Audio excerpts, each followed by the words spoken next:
Assalamu alaikum wa rahmatullahi wa barakatuh. Bonjour à tout le monde, soyez les bienvenus. Aujourd'hui, nous allons voir la descente de charge et les combinaisons d'actions sur Robot Structural Analysis. Ceci dit, nous allons passer à notre projet prévu à cet effet. La première des choses à effectuer après avoir terminé la modélisation d'un projet sur Robot Structural Analysis, c'est l'application ou bien l'application de charge pour effectuer une descente de charge. Et pour cela, nous allons d'abord définir les cas de charge. Pour définir les cas de charge, nous partons sur notre menu chargement et nous allons cliquer sur cas de charge. Après avoir cliqué, une palette vient de s'ouvrir qui montre description du cas, le numéro du cas, le préfixe, la nature, la sous-nature et le nom.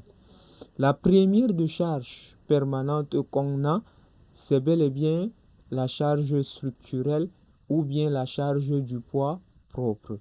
Et nous allons l'ajouter et nous allons maintenir ce nom perm1. Ensuite, nous pouvons avoir des charges permanentes qui ne sont pas structurelles, par exemple des murs de séparation, des revêtements, etc.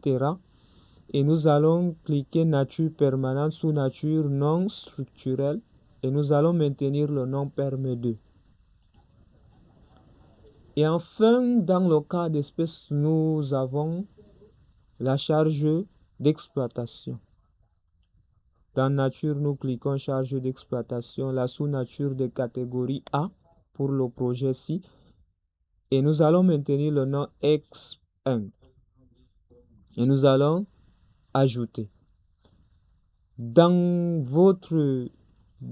un autre cas, par exemple, pour un autre projet, si nous avons d'autres charges comme le vent, les charges accidentelles ou sismiques, nous pouvons également les ajouter. Une fois ceci fait, nous pouvons fermer. Après avoir défini les cas de charge, il faut passer à l'application de ces charges. Pour les appliquer, il faut avoir ces charges. Pour cela, il faut toujours prévoir votre fichier de descente de charge. Ici, nous avons prévu un fichier Excel qui montre la descente de charge de nos projets en charge permanente et en charge d'exploitation également.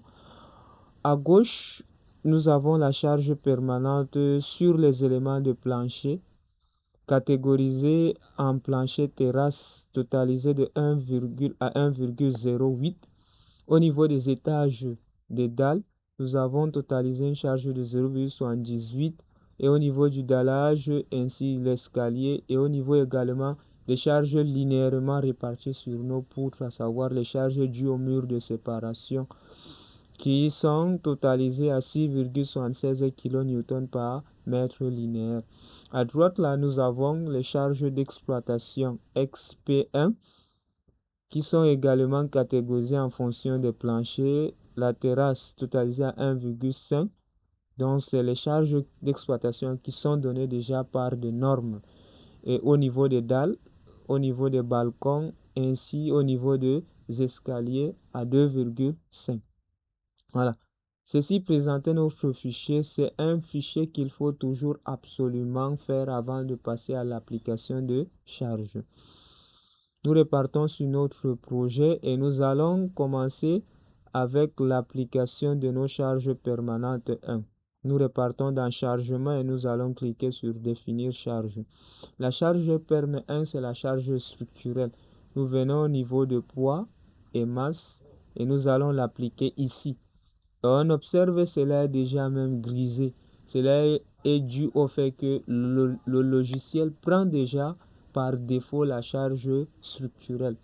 Si le logiciel ne l'avait pas fait, nous pouvons venir appliquer et sélectionner notre structure et revenir appliquer cela.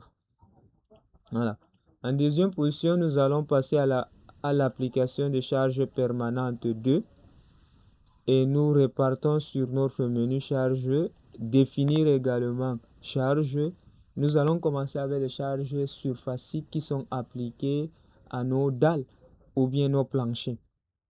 Dans surfacique, nous avons plusieurs catégories, les charges surfaciques, les charges linéairement réparties sur les planchers. Dans le cas d'espèce, c'est les charges surfaciques uniformes.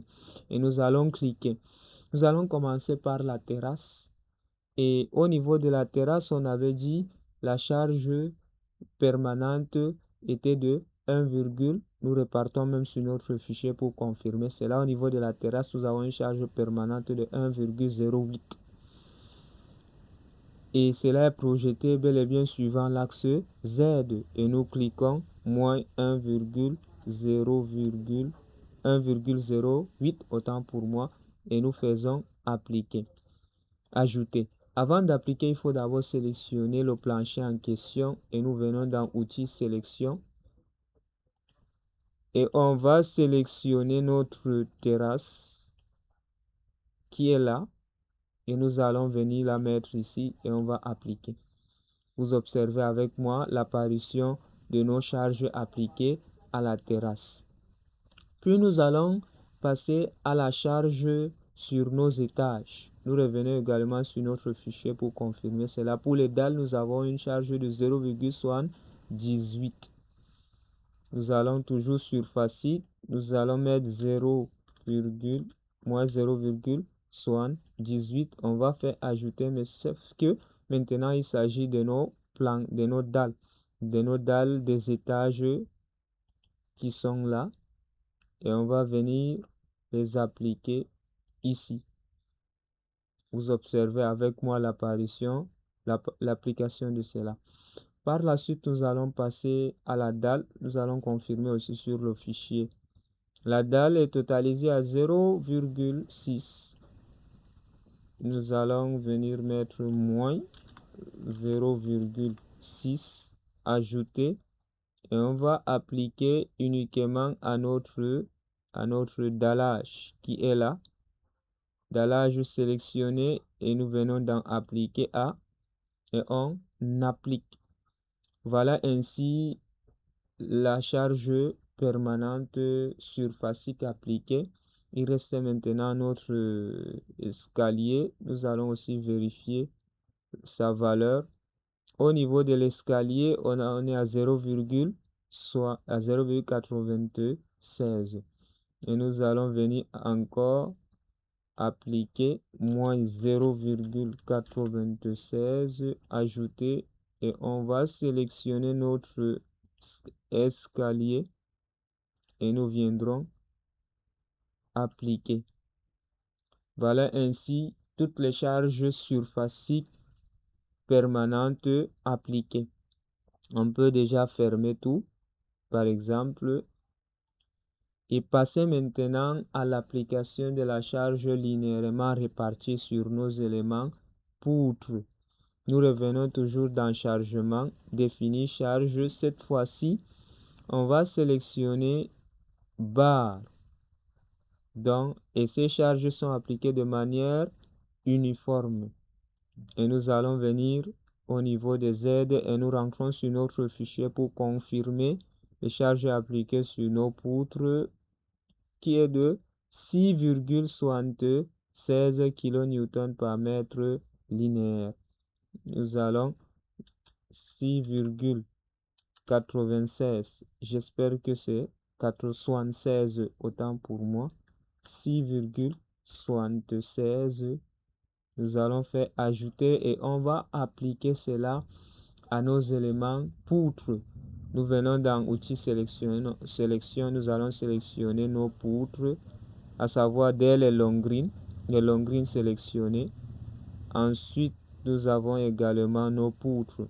Il faut savoir ici qu'on est en train de généraliser sur nos... On suppose que sur toutes nos poutres, il y a des murs de séparation. Bel et bien, dans la réalité, ce n'est pas quand même le cas, mais on généralise cela pour avoir le cas le plus défavorable. Une fois sélectionné, nous pouvons venir appliquer cela. Voilà. Après avoir appliqué, terminé, fermé et tout. Voilà ainsi toutes nos charges permanentes, que ce soit surfaciques ou bien linéaires, qui viennent d'être appliquées sur le logiciel. Et enfin, nous allons appliquer les charges d'exploitation. Nous partons toujours dans menu charge, définition, définir charge, et ces charges sont bel et bien surfaciques. Nous allons d'abord repartir sur notre fichier pour vérifier. La terrasse à 1,5, oui.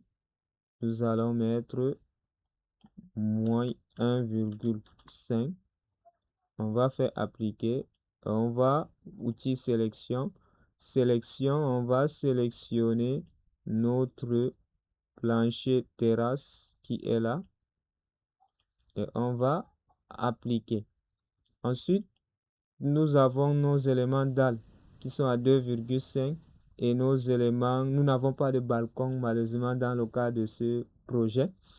Nous allons appliquer au niveau de l'escalier de 2,5 et la même valeur au niveau de nos dalles d'étage également.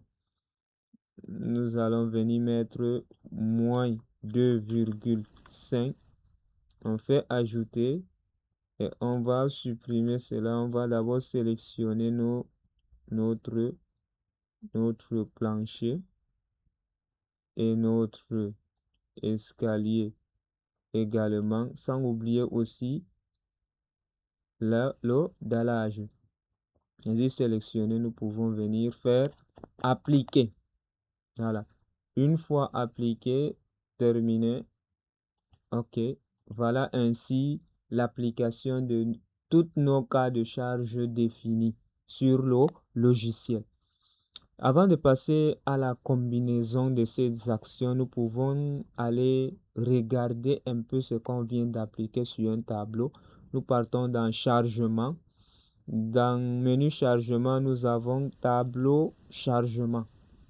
Un tableau qui va apparaître, qui montre en fait toutes nos différentes charges qu'on vient d'appliquer selon les cas définis.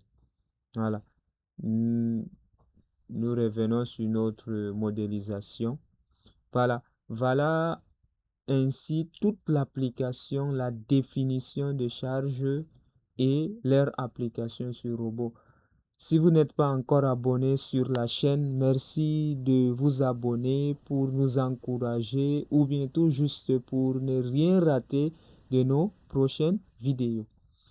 Voilà. Nous allons passer maintenant à la combinaison d'actions sur le logiciel. Nous partons toujours dans menu chargement et nous avons ici combinaison manuelle ou bien combinaison automatique. Vous avez la possibilité de définir de manière manuelle votre combinaison ou bien de définir de manière automatique grâce déjà au logiciel. Nous pouvons, dans le cas d'espèce, passer à la combinaison manuelle. Dans combinaison manuelle aussi, on a plusieurs pondérations, combinaison automatique complète, combinaison automatique simplifiée ou bien combinaison manuelle génération. Nous pouvons venir cliquer dans combinaison manuelle génération dans le cas d'espèce ou bien combinaison automatique complète. Vous observez ici, on dit la génération automatique de toutes les combinaisons. Les combinaisons sont définies comme les cas séparés des combinaisons manuelles.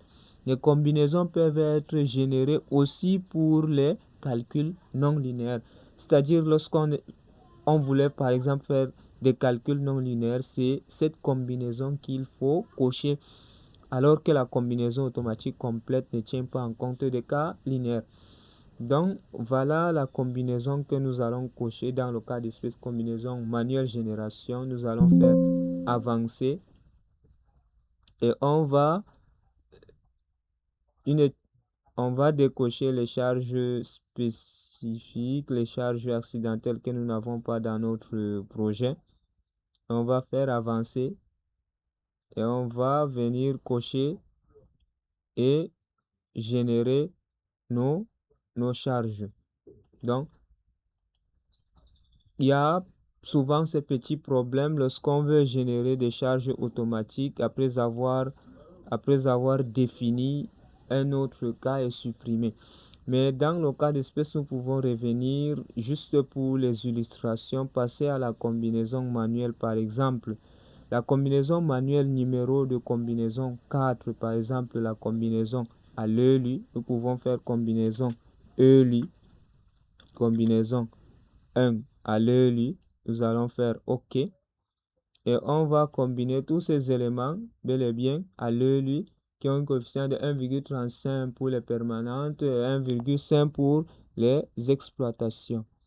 Et on peut également faire appliquer, et on va faire une nouvelle qu'on peut noter cette fois-ci combinaison à l'ELS par exemple. On va venir mettre ici combinaison 5 LS.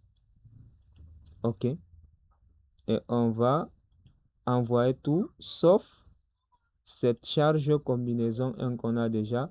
Et on va faire appliquer, fermer. Nous venons de définir manuellement nos deux combinaisons d'actions que nous pouvons observer ici.